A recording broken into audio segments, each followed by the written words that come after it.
Bon, voilà, un enclos propre. Les poules sont toutes super contentes à chaque fois que je mets du foin. Regardez-les, ils sont là, qu'est-ce qui s'est passé? C'est nouveau. J'adore les voir comme ça. Alors ce qui est marrant, c'est que je pensais qu'avec un enclos de cette taille, ils passeraient plus de temps sur toute la surface. C'est pas du tout le cas. Si vous vous souvenez, la dernière session poule que j'ai faite, donc les poulets chair blanche comme ceux-là, ils restaient en permanence sous la haie. Ils sortaient pas, ils avaient tout le devant du terrain, mais ils restaient en permanence à un seul endroit. C'est pour ça que les mettre dans cet enclos, ça pose pas de problème, parce qu'ils se déplacent pas. Ils passent leur temps couchés, ou ils sont couchés à l'ombre, ou ils sont en train de manger. Ou des fois, ils sont couchés pendant qu'ils mangent. Donc en fait, un petit enclos, c'est pas du tout un problème pour eux. Qu'en fait, je me disais peut-être qu'ils allaient manquer un peu de place à un moment donné, mais en fait pas du tout. Ils sont comme ils étaient au moment où ils avaient tout le jardin, c'est-à-dire toujours au même endroit. En l'occurrence, près de la haie ici, je pense que c'est là où ils se sentent en sécurité par rapport aux prédateurs aériens. Je pense que c'est surtout une question de ça. Et voilà, ils se déplacent quasiment pas. Quand je viens de remettre du foin, là effectivement, ils viennent voir un peu, ils trouvent des choses intéressantes apparemment dedans. Alors, je sais pas quel poids ils font pour le moment. Je pense que je vais les préparer fin septembre, début octobre. Ça dépendra aussi de mon amie, quand est-ce qu'elle peut venir. Harry veut vous dire bonjour. Oh, elle m'a fait caca dessus. Oh, elle m'a fait caca dessus. Enfin, pas vraiment littéralement dessus, mais bon, quand j'ai prise, c'est sorti quoi. Hein, Harry? Hein? Bah alors, mais tu sais pas te tenir, toi, dis donc. C'est pas tout ça, mais il faut aller s'occuper des autres poules et des canards.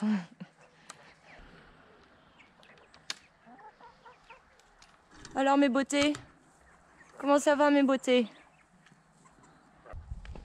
En ce moment les poules et les canards, je leur donne de l'alimentation pour poussins, car elles sont en train de faire leur mue, donc elles ont un besoin en protéines un peu plus important.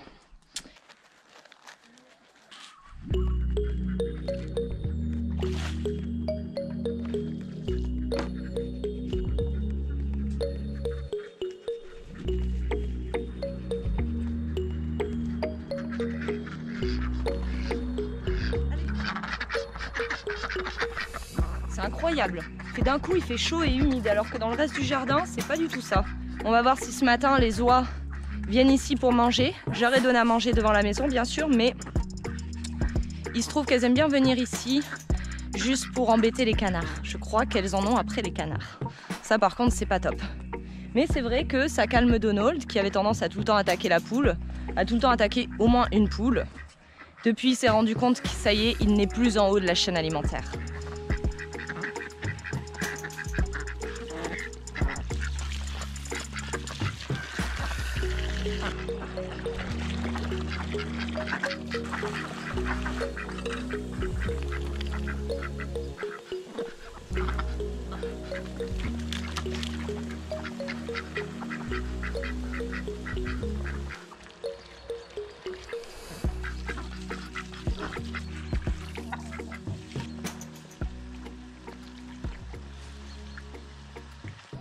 Bon, on a des canards heureux, c'est tout ce qui compte. Allez. Aujourd'hui, ça va être la surprise par rapport aux courges, parce que j'avais énormément de fleurs femelles avec des fruits qui se développaient, qui n'étaient pas encore pollinisés. Et au tout début, donc, j'ai trouvé pas mal de fleurs dans les allées. Après ça, quand j'ai vu que j'avais plein de courges qui commençaient à se développer, et pas de raison que ça se développe pas correctement, puisque le verger, le sol est extrêmement meuble et fertile. Mais je crois que le rat, celui qui vivait ici, s'est amusé à retirer les fleurs, parce que j'ai trouvé pas mal de fleurs qui étaient grignotées dans les allées. Et je pense que c'est le rat. Alors, je m'attends pas à une belle récolte, malheureusement. Ça aurait dû être une très belle année. Ce ne sera pas le cas. Je vais faire un peu le tour, voir ce que je peux ramasser. Voilà, bah, ce sera tout pour cette année. Hein. Les courges butternut, j'en ai pas retrouvé. Qui sait, peut-être qu'une fois que les poules seront passées, qu'elles auront un peu gratté, je redécouvrirai d'autres cadeaux de la terre, disons. Alors par exemple ici, j'étais pas obligée de le récolter celui-ci, hein. Il est encore bien vert le pédoncule, mais je le fais parce que c'est un coup à oublier et à pas le faire au bon moment. Et puis j'ai peur qu'on vienne me mettre un coup qu'un rat commence à s'y attaquer. On sait jamais. Alors ça c'est du potiron bleu de Hongrie. Et bien sûr à l'intérieur il est orange, hein. C'est juste la peau qui va être de cette couleur. Alors maintenant, je récolte les tomates. Je ne l'ai pas fait ces derniers jours puisque on n'était pas là la majorité du temps.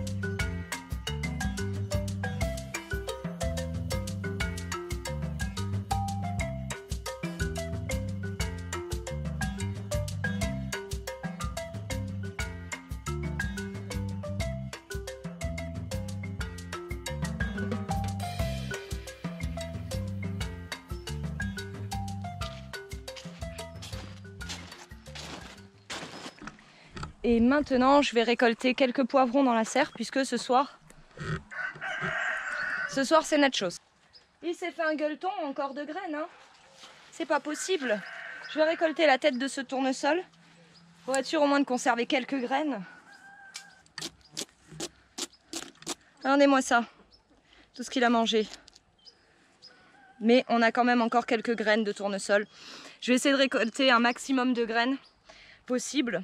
Comme je vous disais, le but c'était de les donner cet hiver aux poules. On verra si on a suffisamment à leur donner. Mais bon, pour sûr, mon chat ne fait pas le job. Mais alors pas du tout. Et le rat bien sûr est venu donc dans la serre. Comme vous avez pu voir, il a mangé les graines du tournesol. Mais pas que, il a cassé plein de branches de poivrons, de piments. J'espère qu'il va mordre dans un piment habanero. Alors là, il l'aurait mérité.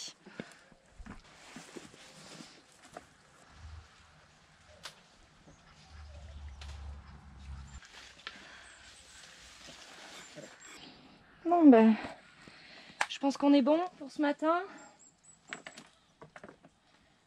Je reviendrai un peu plus tard semer les épinards.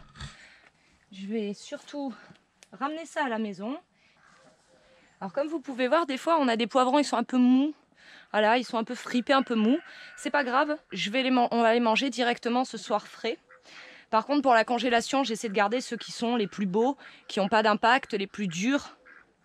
Et je les lave, je les coupe et je les congèle crus. Parce que j'ai essayé de les pré-cuire ou de les blanchir. Et non, le résultat n'est pas bon du tout.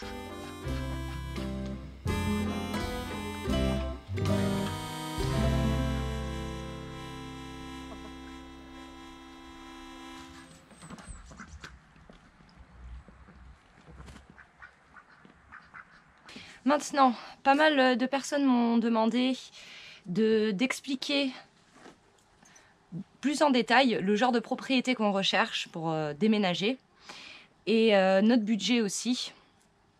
Donc alors ça, c'est pour le budget, ça va dépendre vraiment de la propriété en fait. Car ici, on a cette maison qui a quand même une valeur assez importante. Sur le marché aujourd'hui, c'est entre 330 et 370 000. Sachant qu'on l'a payé 150 il y a 7 ans. Donc c'était une bonne affaire. Et ça nous bloque un peu dans le fait de vendre cette maison. C'était vraiment une bonne affaire, on a envie de la garder. Et surtout, si jamais il y a quoi que ce soit, ça laisse quand même un plan B pour revenir ici. On ne sait pas de quoi demain sera fait, on ne sait pas ce qui peut se passer et comment ça peut tourner. Donc c'est vrai qu'avoir un plan B avec cette maison serait quand même pas mal. De plus, bah, on pourrait la mettre en location saisonnière, enfin courte durée, en Airbnb par exemple. Tant que ça rembourse le crédit, les impôts locaux, puis l'électricité, voilà, l'électricité et l'eau, la maison ne coûte rien. Donc ça veut dire que déjà pour la banque, on a un taux d'endettement de 0, puisque si la maison se paye toute seule, on n'est plus endetté auprès de la banque. C'est comme ça que les banques, du moins, voient les choses par rapport au crédit immobilier. En l'occurrence, on n'aurait pas droit à nouveau à un crédit immobilier, puisque le bilan annuel d'entreprise n'est pas assez bon. Ce qui veut dire qu'il faudrait acheter cash.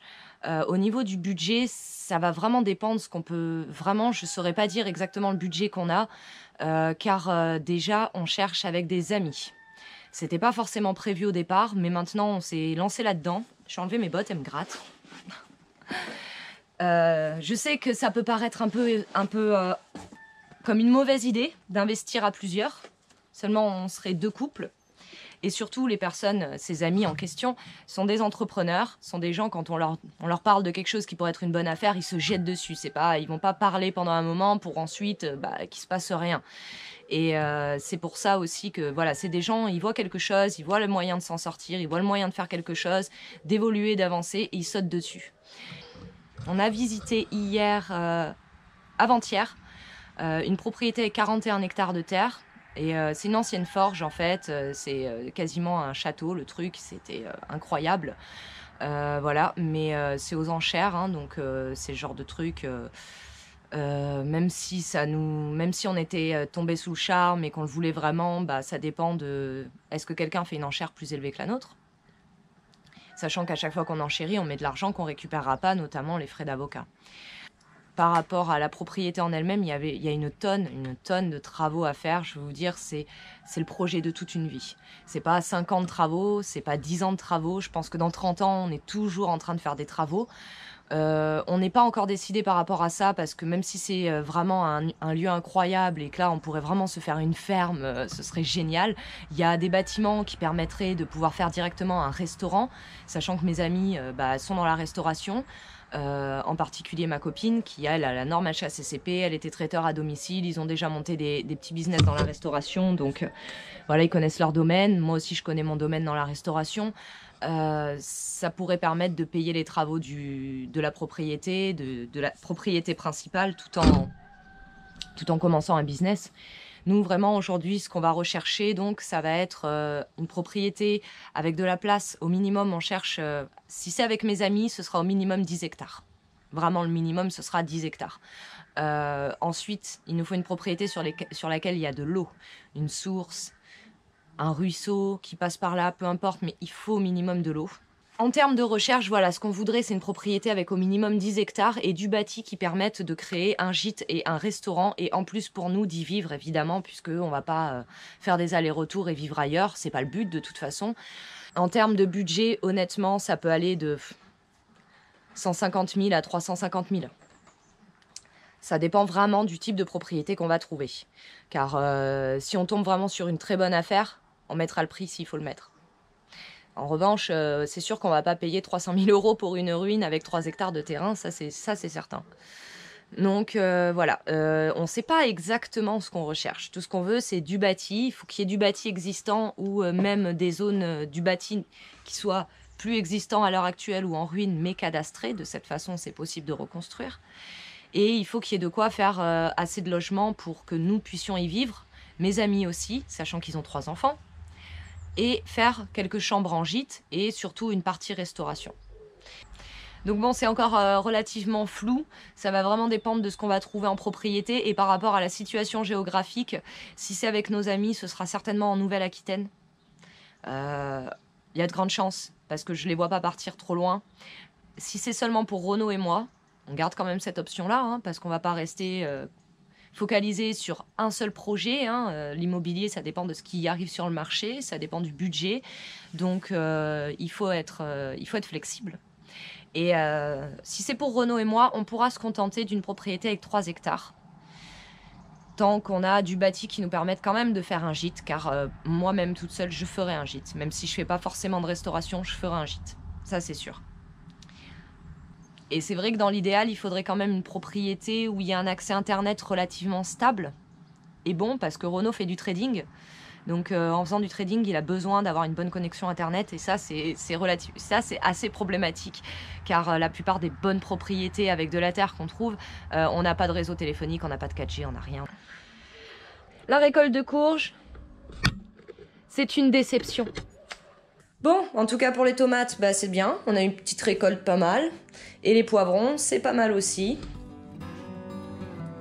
Tu dis au revoir? Tu dis au revoir? Il cherche. Il cherche à qui il doit dire au revoir. Il est là, mais de quoi tu me parles, toi?